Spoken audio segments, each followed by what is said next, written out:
जब आप एक ओवर पावर्ड कैरेक्टर लिखते हो तो उसके स्ट्रगल्स को दिखाना उतना ही बड़ा चैलेंजिंग टास्क बन जाता है। और 1938 से लेकर अब तक बहुत से राइटर्स ने इस काम को काफ़ी बखूबी निभाया है और यही रीज़न है कि सुपरमैन पॉप कल्चर का एक अहम हिस्सा बन चुका है।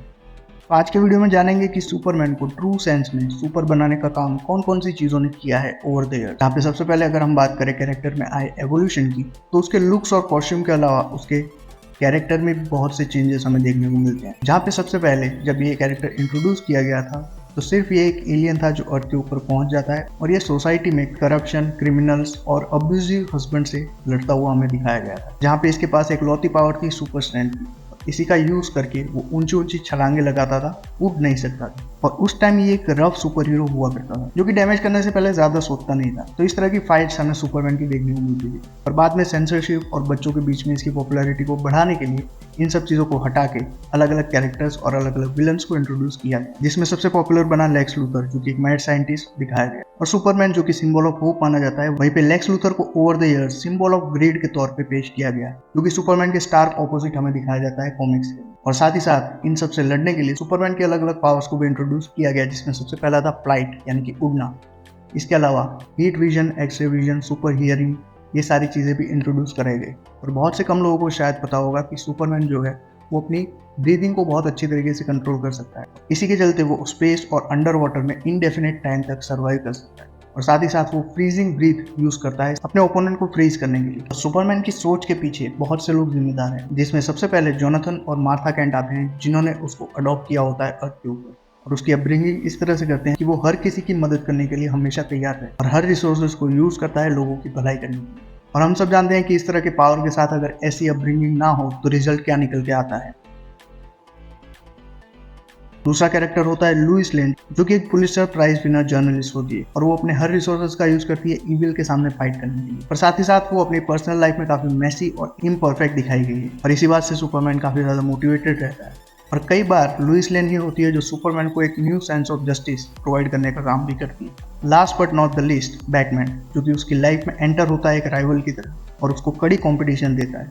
और बैटमैन ही अकेला वो कैरेक्टर है जिसको सुपरमैन एक वर्दी कॉम्पिटिटर मानता होता है। पर बाद में धीरे धीरे इन दोनों के बीच में गहरी अंडरस्टैंडिंग और दोस्ती फॉर्म होती है और ये दोस्ती इतनी ज़्यादा स्ट्रांग हो जाती है कि सुपरमैन लेक्स लूथर की बनाई हुई क्रिप्टोनाइट रिंग भी बैटमैन को देता है कि अगर वो मोरालिटी के रास्ते से कहीं हट जाए और डिस्ट्रक्शन के पथ पे चला जाए तो वो इस रिंग का यूज़ करके उसको मार डाले। तो इतने ज़्यादा स्ट्रॉन्ग वे में वो बैटमैन के जजमेंट के ऊपर भरोसा करता हुआ हमें दिखाई देता है। और सुपरमैन की लाइफ में आए ये सभी कैरेक्टर्स उसको गाइड करते हैं टाइम टू टाइम। फैंस के सुपरमैन के साथ जुड़े बहुत से डाउट्स थे और इन सभी डाउट्स को ओवर द ईयर्स सॉल्व किया गया है। जहाँ पे सबसे पहला डाउट ये है कि सुपरमैन और क्लार्क केंट के बीच में सिर्फ एक चश्मे का फर्क होता है, फिर भी लोग कनेक्शन नहीं बना पाते। इसको काफी अच्छी तरीके से एड्रेस किया गया है कि किस तरह से सुपरमैन अपने आसपास एक सुपर हिप्नोसिस यूज करता है अपने आसपास के लोगों को, जिसके चलते कोई भी कॉन्शियसली सुपरमैन और क्लार्क केंट को कनेक्ट ना करे।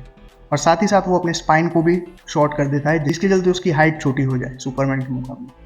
और वो अपनी पिच भी चेंज कर लेता है और यही रीजन होता है कि कोई भी इस बात पे डाउट नहीं करता। दूसरा डाउट फैंस का ये था कि सुपरमैन बहुत सी फाइट्स में इन्वॉल्व होता है ओवर द ईयर्स, पर उसका जो सूट है वो मेजोरिटी ऑफ टाइम इंटैक्ट रहता है। इसके पीछे का रीजन भी बताया गया है कि सुपरमैन का जो ऑरा है वो टाइट फिटिंग क्लोथ्स के ऊपर भी आ जाता है। इसके चलते कोई भी मामूली कपड़ा भी सुपर स्ट्रेंथ अचीव कर लेता है। और इतनी सारी इनसेन अमाउंट ऑफ पावर होने की वजह से सुपरमैन एक गॉडली बीइंग है और वो कभी भी इस बात को रियलाइज ना करके ह्यूमंस के बीच में रह रहा मोस्ट ह्यूमन दिखाया गया है, जो कि हमेशा ह्यूमैनिटी के बारे में सोचता है और उसके ग्रेटर गुड के लिए कुछ भी करने को तैयार है।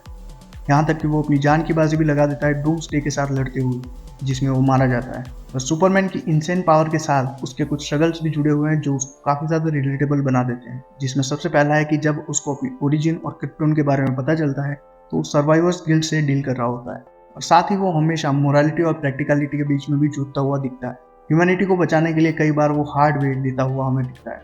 और सुपरमैन का सबसे आइकॉनिक मोमेंट होता है कार्डबोर्ड वर्ल्ड वाली स्पीच, जिसमें वो बताता है कि किस तरह से वो एक कार्डबोर्ड से बनी हुई दुनिया में रह रहा है, जहाँ पे अगर वो अपनी पावर का 1% भी यूज कर लेगा तो डिस्ट्रक्शन और तबाही आ जाएगी दुनिया के अंदर। इसी के चलते वो हल्के हाथ से हर चीज़ों को डील करता है। और हम रीडर्स को ये पता चलता है कि किस तरह से क्लार्क कैंट होते हुए भी उसको कॉन्शियसली डेली बेसिस पे इन सभी चीज़ों का ध्यान रखना पड़ता होगा, जो कि उसके स्ट्रगल्स और डेडिकेशन को काफ़ी ब्यूटीफुली शो करता है। और किस तरह से उसके मोरल्स कॉमिक्स के पेजेस से बाहर निकल के हम रीडर्स की लाइफ को भी टच करते हैं और हमको भी बताते हैं कि सुपर हीरो बनने के लिए आपको सिर्फ एक ही चीज़ चाहिए, वो है एक मोरल सेंस और सही चीज़ें करने की चाह।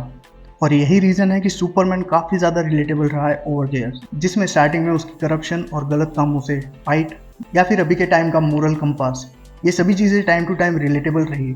और इतना ही नहीं, सुपरमैन का मेंटल पार्ट चुके जॉन केंट के स्ट्रगल्स भी काफी मॉडर्न वे में हमें दिखाए जाते हैं। यहाँ पे वो बाइसेक्सुअल और नाइव लड़का है जो क्लार्क केंट की गाइडेंस में चल रहा होता है। और यही सबसे बड़ा रीजन है कि सुपरमैन का जो सिंबल है वो सिंबल ऑफ होप माना जाता है। तो ये था आज का वीडियो सुपरमैन के ऊपर। और कौन से कैरेक्टर के ऊपर आप इस तरह के वीडियो चाहते हो ये कमेंट्स में ड्रॉप कर देना। वीडियो पसंद आया तो लाइक और चैनल को सब्सक्राइब कर लेना। मैं मिलता हूँ आपसे अगले वीडियो में, तब तक कीप बीइंग फिक्शन फैंस।